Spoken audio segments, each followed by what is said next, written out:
안녕하십니까. 음식의 역사와 문화를 연구하는 음식인문학자 주영아입니다. 2016년 가을에 있었던 일입니다. 북한 이탈 주민은 한국에 입국한 후 하나원에서 적응교육이 거의 마무리 단계에 들어가면 일반 가정에서 1박 2일 동안 생활하는 체험을 합니다. 아내와 저는 이 프로그램에 자원하여 두 분의 여성을 우리 집에 초청했습니다. 한 분은 60대 중반이고 다른 한 분은 30대 중반이었습니다. 저희 부부는 첫날 오후에 그분들을 안내하여 대중교통으로 서울 남대문 시장에 갔습니다. 그분들이 대중교통을 직접 이용하고 시장에서 물건도 사는 체험을 도와주기 위해서였습니다.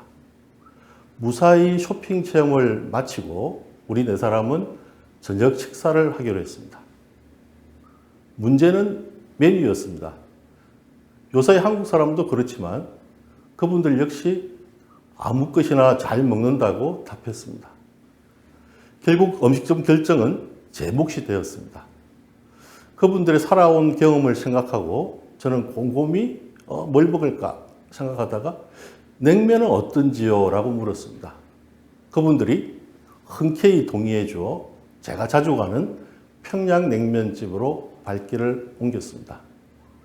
물냉면과 함께 빈대떡까지 주문했습니다. 저는 속으로 오랜만에 물냉면과 빈대떡을 맛있게 먹을 그분들의 모습까지 미리 그려보았습니다. 이었고 주문한 빈대떡이 나왔습니다. 노릇노릇하게 잘 구워진 빈대떡에서 나는 고소한 냄새가 식욕을 돋웠습니다. 저는 그분들 역시 구미가 당기고 있을 것으로 생각하면서 어색한 식탁 분위기를 해결해 보려고 이런저런 질문을 던졌습니다. 드디어 물냉면이 나왔습니다. 저는 정말 기대했습니다. 그분들이 이 물냉면을 한 입 먹고 지을 행복한 표정 말입니다. 그런데 그분들 표정에는 결코 고향의 맛있는 음식을 오랜만에 만난 기쁨이 담겨있지 않았습니다. 그분들의 느린 젓가락질에는 이게 도대체 무슨 맛이야? 라는 말이 담겨있는 듯 했습니다. 냉면 육수까지 몽땅 비워버린 저와 달리 그분들은 반쯤 남은 상태에서 잘 먹었다는 말과 함께 젓가락을 놓았습니다. 저와 아내는 그분들이 왜 물냉면과 빈대떡을 먹으면서 즐거워하지 않았는지 너무나 궁금했지만 아무 말도 못한 채 귀가하는 버스를 타고 집으로 돌아왔습니다.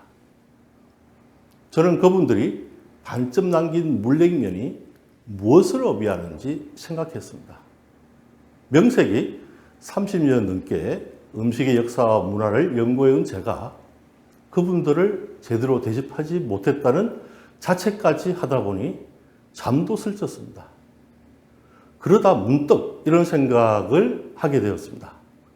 아, 그분들의 고향은 함경도와 양강도가 아닌가? 그분들이 어떻게 평양식 물냉면의 맛을 알겠는가? 평양식 냉면은 메밀을 많이 재배했던 평안도와 항해도 사람들이 18세기쯤 개발해낸 음식입니다. 평양의 물냉면이 유명하니까 보통 평양냉면, 북한 분들은 평양냉면이라고 부릅니다. 메밀가루만 만든 면을 쓰기에 순면이라고도 부릅니다. 메밀의 겉껍질을 벗기고 부드럽게 가루내어 반죽한 다음 국수틀에 눌려 면을 뽑아 만듭니다. 평양냉면은 육수로 동치미 국물이나 소고기 국물을 씁니다. 동치미는 초겨울에 담그는 무김치입니다. 무를 마늘, 생강, 파, 배, 밤, 실고추 등으로 양념하여 톡에 넣은 뒤 물을 많이 붓고 잘 봉하여 익혀 만듭니다. 양념과 무에서 나오는 국물 맛이 시원하고 감칠맛이 납니다. 소고기 국물은 소뼈, 힘줄, 허파, 비장, 콩팥, 천엽 등을 푹 고아서 기름과 거품 같은 부유물을 다 건져낸 다음에 소금과 간장으로 간을 맞추고 다시 뚜껑을 열어놓은 채로 더 끓여서 간장 냄새를 없애고 서늘한 곳에서 식혀 만듭니다. 평양냉면을 담는 그릇은 동치미나 소고기 국물 맛에 잘 어울리게 시원한 느낌의 놋대접을 씁니다. 놋대접에 먼저 국물을 조금 붓고 국수를 사려서 소복히 담은 다음 그 위에 김치, 고기, 양념장, 달걀, 배, 오이 등의 순서로 꾸미를 얹고 고명으로 실파와 실고추를 얹은 뒤 다시 국물을 붓습니다.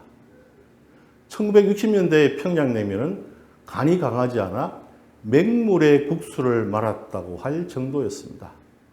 꾸미나 고명도 매우 간단했습니다. 그러나 1980년대 이후 중국의 베이징, 선양을 비롯하여 세계 각지의 평양냉면을 판매하는 북한 음식점이 문을 열면서 평양냉면의 꾸미가 화려해지고 간도 조금 강해졌습니다. 19세기부터 평양식 메밀냉면은 서울의 왕실과 사대부들 사이에서 인기를 끌었습니다. 고종은 이 평양식 메밀냉면을 무척 즐겼습니다. 당시의 이름은 골동면이었습니다. 골동은 비빔이란 뜻의 한자입니다. 골동면의 국수는 순메밀로 만듭니다. 재래식 간장, 참기름, 후춧가루를 넣고 양념을 만들어 메밀국수에 올려서 버무린 다음 그릇에 담고 소 등심을 삶아서 만든 편육과 달걀 노른자를 얇게 지져 만든 알고명을 위에 올리고 다시 잘게 썬 파와 들깨가루를 뿌려서 만듭니다. 겨울에 동치미나 배추김치가 있으면 그 국물에 메밀국수의 사리를 말았고 다른 계절에는 간장, 참기름과 후춧가루 혹은 고춧가루 등으로 양념해서 비빔냉면을 만들었습니다.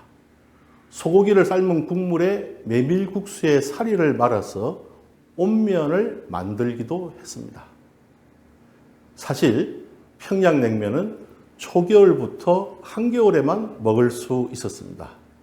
주 재료인 메밀이 그때쯤 수확되었고 겨울에야 동치미나 백김치가 맛있게 있기 때문입니다.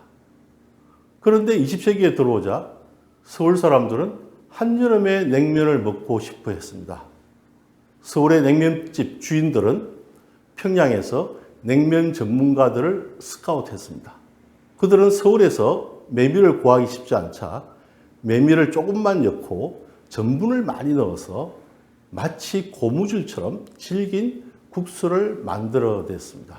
1913년 4월 서울 용산의 제1철로 근처에 제빙 공장이 세워졌고 1920년대 초반이 되면 한겨울에 한강에서 캐낸 얼음이 전기시설을 갖춘 냉동창고에 보관되었다가 한여름에 냉면집에 제공되었습니다. 여름 냉면에 출연해 사람들이 열광하자 신이 난 서울의 냉면집 주인들은 한여름에 구할 수 없었던 동치미나 배추김치의 국물을 대신해서 고기로 육수를 만들고 여기에 얼음을 넣었습니다. 하지만 한경도에서는 메밀 재배가 잘 되지 않았습니다.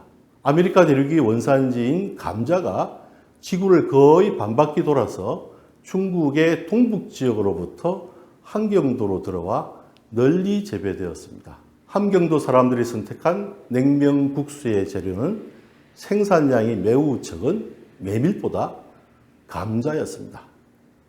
감자를 덩어리째 삭히는 몇 차례의 과정을 거쳐서 추출한 전분이 함경도 냉면의 국수를 만드는 재료입니다. 양강도, 함경북도, 함경남도 사람들은 이 국수를 녹마국수라고 부릅니다. 녹마는 녹말의 함경도 말입니다. 당시 서울과 함경도의 교류가 많지 않았으므로 서울 사람들은 녹마국수를 잘 알지 못했습니다. 북한에서 출판된 요리책에는 녹마국수 만드는 법을 다음과 같이 적어두었습니다. 감자 녹마 가루는 익반죽하여 국수를 누른다. 국수오리, 즉 국수 가락이 붙지 않게 젓가락으로 저어주면서 90초 정도 익힌다. 국수오리가 떠오르면 재빨리 건져 찬물을 바꾸어 가면서 서너 번 씻은 다음 사리를 지어 발에 놓아 물기를 뺀다. 녹마국수의 국수가락은 메밀국수나 밀국수와 달리 소 힘줄처럼 몹시 질기고 오도로를 씹힙니다. 육수를 만드는 재료는 소고기, 돼지고기, 닭고기 등입니다. 고기를 찬물에 넣어 두었다가 꺼내서 삶아 건집니다. 고기 국물에 소금, 간장, 그리고 인공조미료의 북한식 말인 맛내기를 넣고 차게 식힙니다. 마늘을 잘게 다지고 실파와 실고추를 만듭니다. 꾸미로 올릴 소고기와 돼지고기를 버들린 모양으로 썰고 닭고기를 5cm 길이로 찢어 간장, 참기름, 참깨, 고춧가루, 맛내기, 설탕, 후춧가루와 다진 마늘을 넣고 여기에 고기 국물을 붓습니다. 또 녹마국수로 비빔국수를 만들기도 합니다.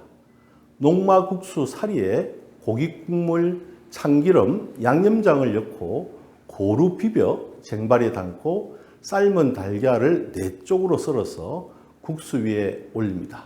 달걀 사이에 고기, 김치, 배를 넣기도 합니다. 실파와 실고추, 그리고 실처럼 썬 달걀을 고명으로 올리고 마지막에 고기 국물을 조금 붓습니다. 다시 앞에서 말씀드렸던 북한 이탈 주민 두 분 이야기입니다. 다음날 점심 때 저는 두 분을 집 근처에 있는 칡냉면 집으로 안내했습니다.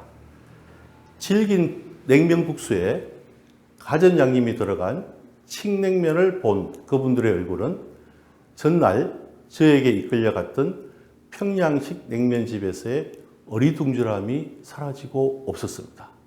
그분들의 젓가락질에는 행복이 담겨 있는 듯 했습니다. 눈 깜짝할 사이에 비어버린 칡냉면의 빈 그릇을 보면서 저는 가슴을 쳤습니다. 남한 사람들이 고향에 따라 좋아하는 음식과 싫어하는 음식에 분명하듯 북한 사람들 역시 마찬가지인데도 저는 그것을 깊게 생각하지 못했습니다. 본디 북한의 평안북도와 평안남도, 항해북도, 항해남도의 사람들 사이에도 음식 맛의 차이가 있었습니다. 당연히 평안도와 함경도의 입맛도 달랐습니다. 특히 개마고원 근처의 양강도와 함경북도, 동해안 근처의 함경북도와 함경남도 사람들의 입맛도 확연히 달랐습니다. 북한은 하나가 아닙니다. 당연히 북한 음식도 하나가 아닙니다.